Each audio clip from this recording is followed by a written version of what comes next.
ഇന്ന് ലൈവിൽ ആദില നമ്മുടെ അക്ബറിനെതിരെ അനുമോള് ഒരു കാര്യം ചെയ്തു എന്നുള്ള രീതിയിൽ അക്ബറിൻ്റെ അടുത്ത് ആദില പറയുന്നുണ്ട്.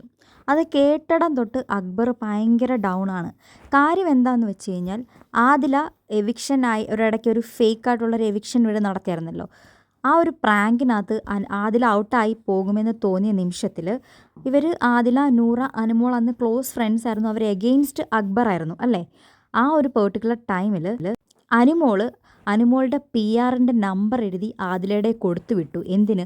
അക്ബർ ഇവിടെ ഡൊമിനേറ്റിംഗ് ആയിട്ട് തോന്നുന്നു, അപ്പോൾ അക്ബറിനെ അടിച്ചിടണം എന്ന് പറഞ്ഞിട്ട് അനുമോൾ ആദിലയുടെ കയ്യിൽ അനുമോളുടെ PR-ൻ്റെ പേരും നമ്പറും എഴുതി കൊടുത്തു വിട്ടു എന്നുള്ള രീതിക്ക്. ഇതിവർ ഫ്രണ്ട്സ് ആയിരുന്നപ്പോൾ ചെയ്തൊരു കാര്യമാണ്. ചെയ്തിട്ടുണ്ടെങ്കിൽ ഇത് എത്രത്തോളം ശരിയാണെന്നുള്ളത് അറിയത്തില്ല. കാരണം ഈ ഒരു വിവരം ആദില അക്ബറിൻ്റെ അടുത്ത് പറഞ്ഞിട്ടുള്ള ഒരു അറിവ് മാത്രമേ ഉള്ളൂ. ഇത് അനുമോളെന്ന് പറയുന്ന വ്യക്തി അറിഞ്ഞിട്ടില്ല. അപ്പോൾ ഇതിനകത്ത് ശരിയും തെറ്റും നമുക്കറിയത്തില്ല. പക്ഷേ ഇങ്ങനൊരു കാര്യം ചെയ്തിട്ടുണ്ടെന്ന് ആദില വന്ന് അക്ബറിൻ്റെ അടുത്ത് പറയുകയാണ്. കാരണം ആദില പേടിച്ചു, ആദില ഔട്ടായി പോകും. പോകുന്നതിന് മുൻപേ അനുമോൾക്കിട്ടൊരു പാരയും കൂടെ പണിതിട്ട് പോകാം. ഇത്രയും ഡബിൾ സ്റ്റാൻഡേർഡ് ആയിട്ടുള്ളൊരു വ്യക്തി ഒന്നിൽ പുള്ളിക്കാരത്തി അനുമോളുടെ കൂടെ നിൽക്കണം. അനുമോളുടെ സപ്പോർട്ട്, അനുമോളുടെ ഫ്രണ്ടാണെന്ന് പറയുന്നുണ്ടെങ്കിൽ അനുമോളെ സപ്പോർട്ട് ചെയ്ത് നിൽക്കണം. ഒരു സമയത്ത് അക്ബറിനെ പല രീതിയിൽ എഗെയിൻസ്റ്റായിട്ട് നിന്നൊരു വ്യക്തിയാണ് ഈ ആദില എന്ന് പറയുന്നത്. അനുമോളുടെ കൂടെ നിന്ന വ്യക്തിയാണ്. ഇപ്പോൾ ഈ ശൈത്യയും ബാക്കിയുള്ളവരും എല്ലാവരും കൂടെ കയറി വന്നിട്ട് അനുമോളെ രണ്ട് വർത്താനം പറയുന്നത് കേട്ടപ്പോൾ ഇപ്പുറത്തെ എടുത്തങ്ങ് ചാടുമോ? ഒറ്റൊരു മിനിറ്റ് പോലും ചിന്തിക്കുന്നില്ല. എന്നാൽ ഞങ്ങൾ ചെയ്യുന്നത് ശരിയാണോ, ഞങ്ങൾ ചെയ്യുന്നതിൽ എന്തെങ്കിലും തെറ്റുണ്ടോ എന്നൊരു തോട്ട് അവർക്ക് വന്നിട്ടില്ല. ആ നിമിഷം അനുമോളുടെ അടുത്തുനിന്ന് ആദില നൂറൻ ചാടി, ഇപ്പുറത്തെ മറുകണ്ഠം ചാടി. ഇപ്പം 2 ദിവസമായിട്ട് അല്ലെങ്കിൽ 3 ദിവസമായിട്ട് ഇവരുടെ കൂടെയാണ് കംപ്ലീറ്റ്ലി.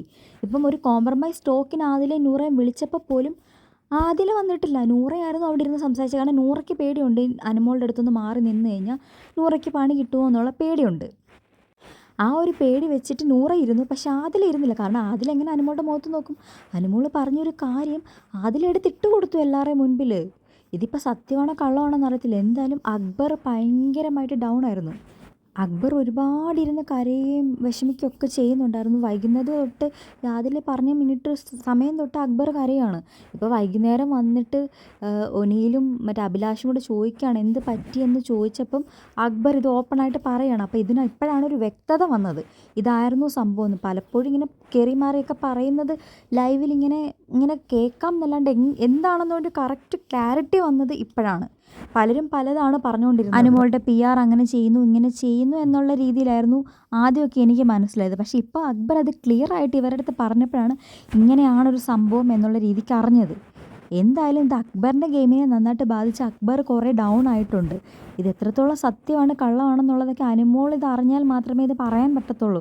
മേ ബി സത്യമായിരിക്കാം, ചിലപ്പോൾ കള്ളമായിരിക്കാം. പക്ഷേ എന്നിരുന്നാൽ തന്നെയും സ്വന്തം ഫ്രണ്ടായിരുന്ന സമയത്ത് അങ്ങനെ ഒരു കാര്യം ചെയ്തിട്ടുണ്ട്. ആ സമയത്ത് ഇത് ചെയ്യാൻ വേണ്ടി റെഡി ആയതാണ് ആദില. അതിന് വേണ്ടിയിട്ട് റെഡിയായ നമ്പർ മേടിച്ചുകൊണ്ട് പോയ ആളാണ്. അന്ന് അക്ബറുമായിട്ട് എഗെയിൻസ്റ്റ് ആയിരുന്നു. പക്ഷേ ഇപ്പോൾ അത് അക്ബറിൻ്റെ ഫ്രണ്ടായി. അനുമോൾ ഉടനെ എഗെയിൻസ്റ്റ് ആയി. 2 വള്ളത്തിൽ ഒരുമിച്ച് കാല് ചവിട്ടുക, അല്ലെങ്കിൽ ഓന്തിനെ പോലെ നിറം മാറുക എന്നൊക്കെ കേട്ടിട്ടേ ഉള്ളൂ. ഈ ആദില നൂറെ വന്നിടം തൊട്ട് ആ ഗെയിമാണ് കളിച്ചുകൊണ്ടിരിക്കുന്നത്. അപ്പോൾ എന്താണ് ഇതിൻ്റെ ഒരു അന്ത്യം എന്നറിയത്തില്ല. നാളെ ഇത് അനുമോളെടുത്ത് അഭിലാഷോ ഒനിയിലോ പോയി പറഞ്ഞാൽ മാത്രമേ അറിയത്തുള്ളൂ. നമുക്ക് അതിന് വേണ്ടിയിട്ട് എന്തായാലും വെയിറ്റ് ചെയ്യാം.